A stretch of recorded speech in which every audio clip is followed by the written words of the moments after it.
Welcome to Macmillan Education. Component of a map. What are you drawing, Bhaiya? I am creating a map for my geography project in college, Siley. This looks interesting, Bhaiya. Can I help too? Please, Bhaiya. Okay, but promise me you will not do anything on this page without my permission. Your pencil moves only on my command. Yes, sir. You have to remember, Siley, that every map should have certain components that help us interpret and understand it better. We will be paying attention to these components so that I can score better at this task. What kind of components, Bhaiya? Well, depending on the kind of information the map conveys and the part of the earth being represented, we will have to give a title to the map. The type of information that a map shows determines its title. Like this map is called the political map of India. Bhaiya, what is this? It is called a scale of a map. Why do you look confused?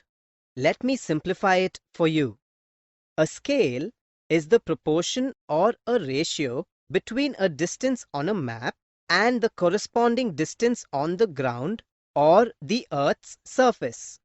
Hence, a small distance on the map represents a large distance on the ground based on a certain scale or value. A scale can be expressed as a statement.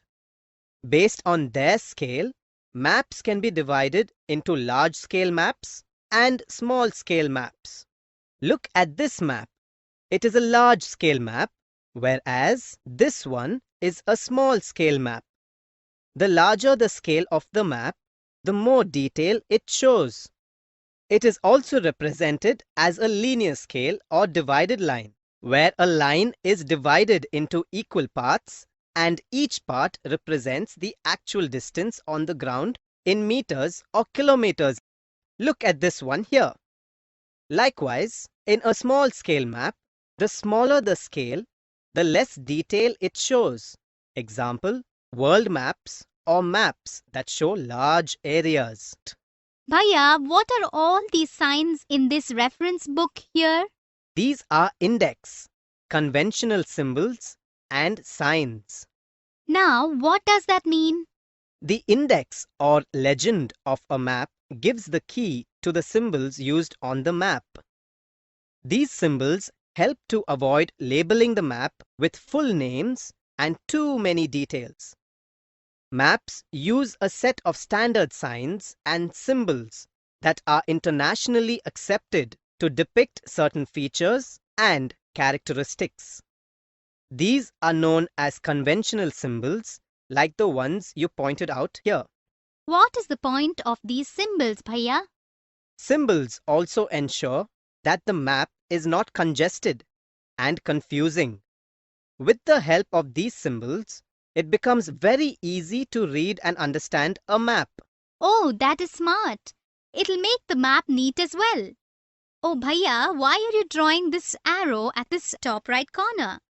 This is the north line. Which is? A north line is an arrow or a line with N written on the top of the map.